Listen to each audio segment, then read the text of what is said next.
Continuing to the solvency ratio from the previous session, we come down to the next solvency ratio, that is the dividend yield. Dividend yield actually compares the market price of an investment to the annual dividend income that an investor can anticipate from it. So it's a very crucial statistics for income focused investors, those who are investing to get income from their investments in terms of shares in this. So it is very important statistics for them who are looking to evaluate the dividend paying stocks capacity in order to generate the income on maybe continuous basis, or on whatever they have their requirement as per the income regarding the generation of income. So it is expressed as a percentage. Obviously, here the formula goes like dividend per share upon market price per share. Dividend per share, this component of the formula is the amount of dividends that a business has paid to its shareholders overall, divided by the total number of shares that are outstanding. So it shows that how much income shareholders make off from each share they own. They get to know on one share how much they are making up. The next is market price per share, that is the price at which one share of the company's stock is currently trading on the stock market. It is known as the market price of the share. So for income investors, that is all the investors who are interested in income part, the dividend yield is very important indicator because it allows them to assess the return on their investment in terms of dividend income. The dividend yield can be interpreted using the following main points. First, it is that an elevated prospective income stream in comparison to the cost of income. In comparison to the cost of investment is indicated by a high dividend yield. So, which can be above the industry average. So, a highly high yield, meanwhile, can also raise questions about the dividend's long-term viability. Low dividend yield, it indicates a smaller income stream in comparison to the cost of the investment. It might be brought about by a decline in the dividend payment or a rise in the market value of the stock. So, in order to determine stocks suitability for generating income, investor will be frequently using this to compare, compare its dividend yield to that of other assets of a similar nature, industry averages, or the entire or the entire market too. So it's very, but here one thing is very important to remember, that a high dividend yield by itself does not always equate to a wise investment. Instead, one should also take the company's financial standing, what is its, that is capacity, financial capacity. How does it perceive itself to grow in future, that is future growth potential, and the dividend sustainability into account. All these factors or variables should be closely scrutinized or evaluated at the time of computing this or working on the dividend yield. Actually, exceptionally high dividend yield may also raise caution among the investors, since they could be an indication of impending problems with the company's financial stability or of dividend reduction expectations. So, when making investment selections, it is very important one must not forget that to consider the other pertinent facts also in addition to dividend yield. One must not depend only upon this as a sole parameter or indicator of the for earning good returns on the shares or investment. It is just as good as like other financial metrics that should be done. The next solvency ratio is the dividend coverage ratio. It is the coverage ratio. It is actually company's capacity to use its earning. It evaluates the company's capacity to use its earnings to pay out the dividends part. That is, it does not have to wait for the money to come, and then it has its own how much, what is its own capacity to pay from its own earnings. So it throws light on whether a business makes enough money. Business makes enough money to continue paying out dividends to its shareholders. So here the formula that can be used is dividend per share upon earning per share. So first, earning per share, let us know what it is. The profit per outstanding share of a corporation is calculated using the earning per share. It is computed by dividing the net income of the company by the number of outstanding shares of the corporations. And dividend per share or DPS, they are calculated by dividing the total dividend paid to the shareholders by the corporation and by the total number of outstanding shares. So it displays the dividend distribution amount per share that is available to be distributed to the shareholders.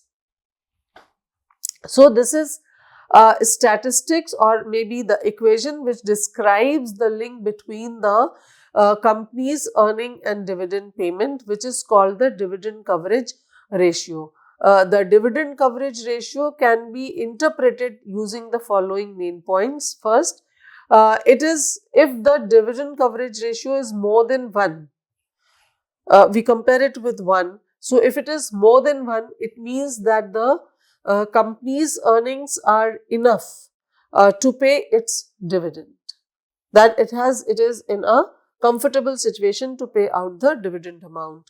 A comfortably high dividend coverage ratio is indicated by a ratio that is noticeably above 1.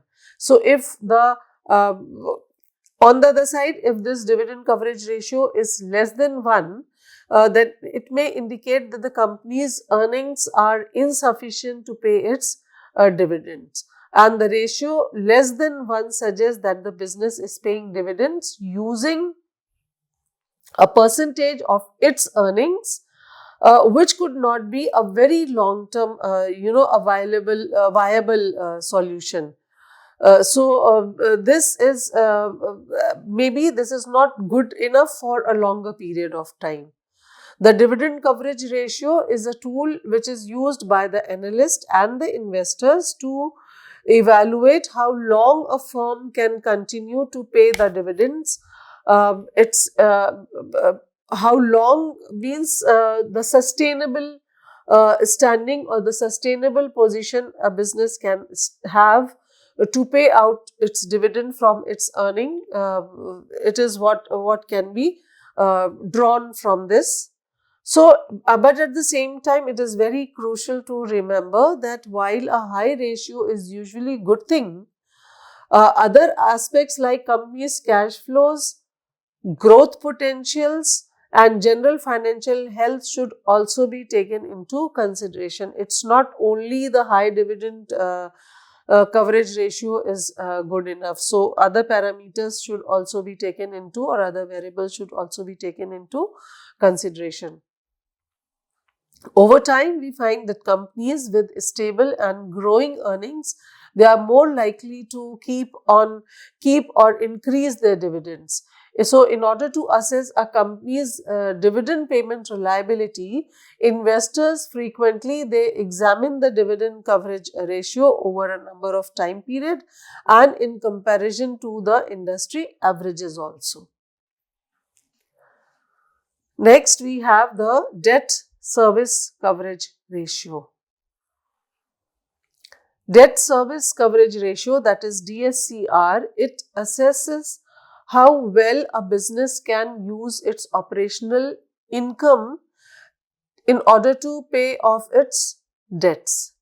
So, lenders and investors, they use this tool, that is DSCR, to evaluate the company's ability to pay both the principal and the interest on its debt amount.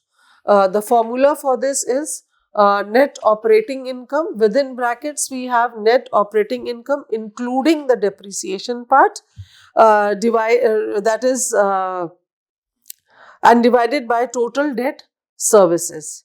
So, earning before interest, tax and depreciation, net operating income plus depreciation, that is earning before interest, tax, depreciation and amortization, or maybe we also call it in short EBITDA. So, I just repeat this EBITDA. Here it is earning before interest, tax, depreciation and amortization. It is computed by adding back the interest, taxes, depreciation and any amortized amount back to the net profit. So, it is a measure of businesses operating operating performance actually. And on the other hand, the total debt services, it is all the principal and interest payments which are made on the outstanding debts within a given period, within a given time frame or a period of time, are included in the total debt services. So, understanding this as the formula, then how do we use this formula or use this ratio as a tool? It is the ability of the business to make enough operating income in order to pay down its debts. Debt is indicated by the debt service coverage ratio. The debt service coverage ratio, they can be interpreted as follows maybe. That is, if the company's operational revenue is greater than its debts, operational revenue is greater than its debt service obligations, that means that its debt service coverage ratio is over 1, and a ratio that is noticeably higher than 1, it will indicate that there is a satisfactory degree of coverage. So, here DSCR of less than 1, on the other hand, will indicate that the company might be having troubles in using its profit amount, that is the operational profit amount, to pay off its debt. So, because a ratio that is less than 1 will suggest a possible financial strain and an increased default risk. So, the debt service coverage ratio is a very common metric which is used by lenders to measure the borrower's credit worthiness. It is one of the sound tools that is often used to measure the borrower's credit worthiness or credit standing in the market. Lenders, they view a higher DSCR as an indication of better financial standing. And lower risk also, because this helps them to understand the paying capacity, paying power of the other party. And it is very important that we must remember here that maybe a DSCR is all alone, or maybe in itself is not a complete picture of any financial health of an organization. We must go for a comprehensive examination examination of a company's company's capacity to service its debt. They must take into account additional factors also, because only a debt service coverage ratio cannot tell you everything about the paying capacity. They must take into account also the other elements such as total leverage, cash inflows and outflows, the other industries benchmark also. So they have to be taken into consideration, because DSCR is only one component, and in isolation it does not. It is all these components together will in together help to assess the credit standing or stability of the company. So these are, but quite few, but quite handful and quite sufficient financial ratios that can be worked upon, that can be utilized in order to understand the financial health and stability of any business. So the industry, all industry, they are very unique. They are functioning and they are quite different from other industries, depending upon so many things, like maybe their nature of production, maybe their nature of services, their scale of operation, their capital structure. So here the unique circumstances of all the organization and the data required for analysis, they all play a very important role in the selection, in selecting the ratios.